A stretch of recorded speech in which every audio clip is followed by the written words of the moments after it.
Welcome to Divyadarshini. నేను మీ వరలక్ష్మిని. ఇప్పుడు మనం వేపగుంట దగ్గర జంక్షన్ లో ఉన్నామండి. ఇక్కడ మన ఆటో డ్రైవర్ల పరిస్థితి, ఆటో అన్నలు ఉన్నారు మనతో, వాళ్ళతో మాట్లాడదాం. అసలు ఏంటని ఆటోలన్నీ కూడా వరుసగా ఖాళీగా ఉండడం అనేది మనం చూస్తున్నామండి. వాళ్ళైతే చాలా బాధాకరంగా చెప్తున్నారు.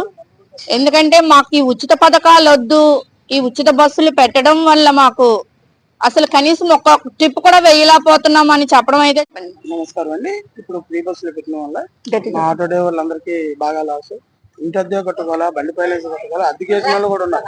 యాక్చువల్గా నన్ను అనుకోండి, నేను అద్దెకి వేస్తాను, రోజుకి 300, ఇంటి అద్దె 5,000, పిల్లల ఫీజులు ఇంకెలా కడతామండి. తెల్లవారు 6 గంటల బండి పెడితే ఇప్పుడు వచ్చానండి. టిప్ వేస్తే మినిమం 300 పడేది, అలాంటిది 110 రూపాయలు తెచ్చాను. అది ఎవరు చెప్పుకున్నా సరే ఉంటే ఇప్పుడు ఆటో డ్రైవర్ల కన్నా అందరికీ ఫైనాన్స్ ఆయిల్ కూడా రావట్లేదు. ఇప్పుడు ఈ ఫ్రీ బస్ పెట్టిన దాని వల్ల పెట్రోల్ బంక్ కూడా సగం లాస్ అయిపోతుంది, మోటార్ ఫీల్డ్ మొత్తం లాస్ అయిపోతుంది. షోరూమ్ బళ్ళు ఉంటావు, కొత్త బళ్ళు కొనుక్కున్న అందరూ కలిపి యాడికే పంపించాల్సి వస్తుంది. ఫైనాన్స్ కట్టలేరు, ఏది కట్టలేరు. దీని వల్ల ఏంటంటే మాకేదో ఉపయోగిస్తే నెలకి 25,000 రూపాయలు చెప్పిన మా ఆటో డ్రైవర్లకి సాయం చేస్తే ఈ ఆటో డ్రైవర్లు అందరూ కలిపి చంద్రాన్నింటిగా పంపిద్దాం అనుకుంటున్నాం. ఎందుకంటే బతుకుదేరని లేదండి, ఎవరు చేయలేము, ఏ పని చేయలేం. ఆటో నమ్మకం ఉన్నాం, ఇంటికి 5,000 అద్ది, బండికి 300 అద్ది, పిల్లల ఫీజు, ప్రైవేట్లు ఇంకేది కట్టుకున్నా సరే. అంటే ఈ ఉచిత పథకాల వల్ల అసలు మీకు ఏమనిపిస్తుంది? ఉచిత పథకాలు మంచివంటారా, చెడ్డవంటారా? మంచివండి. దేనికండి అది? జాబుల్లో చదువుకున్న జాబులు ఇచ్చినా పర్లేదు. దేనికండి అది? నేటి యువతరానికి పనికొస్తాయి. ఇప్పుడు 10 మంది ఆడవాళ్ళు వచ్చారు, 20 రూపాయలు బస్సు ఛార్జ్, 10 రూపాయలకు వస్తావా? అది ఎక్కడ దాకా ఏమనంటే ఆధార్ కార్డు చూపిస్తున్నారు, బస్ ఫ్రీ కదా. బస్సు ఫ్రీ ఎక్కడ ఎన్ని రోజులు కదా ఎక్కడ, దాని గురించి ఏం కాదు. ఇది ఇచ్చారు, ఆ వైన్ షాపులు కూడా కొంచెం ఫ్రీగా ఇచ్చేస్తే ఆటో డ్రైవర్లు అందరూ తాగేసి ఇంట్లో పడుకుంటారు.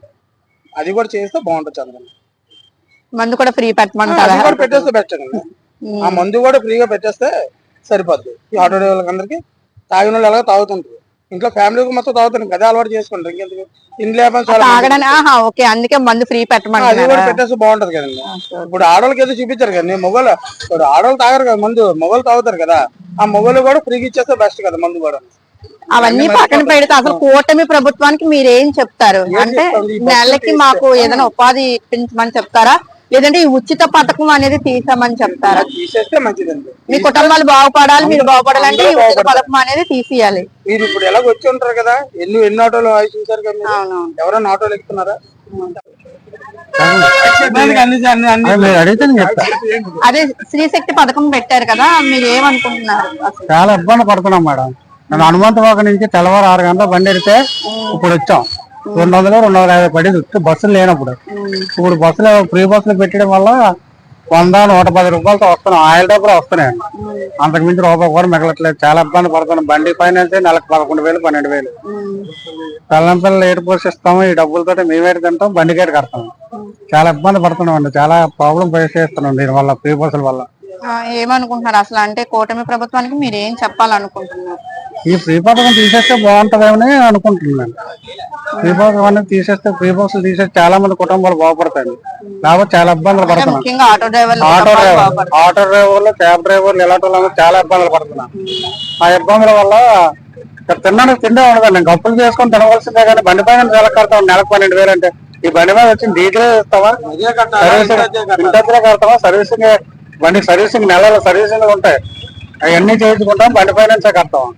ఏది చేయలేమండి ఈ డబ్బులతో. మాకు ఏదో ఉపాధి కల్పిస్తే మేము ఆ పనికి వెళ్ళిపోతాం. ఆటోలు ఎవరికి ఇచ్చి గవర్నమెంట్ అంటే కూటమి ప్రభుత్వానికి మీకంటూ ఒక ఉపాధి కల్పించమంటున్నారు. ఉపాధి కల్పించారు అనుకోండి, ఆ ఆటో గవర్నమెంట్ అప్పచెప్పాం, మరి ఏం చేస్తాం? అలాగే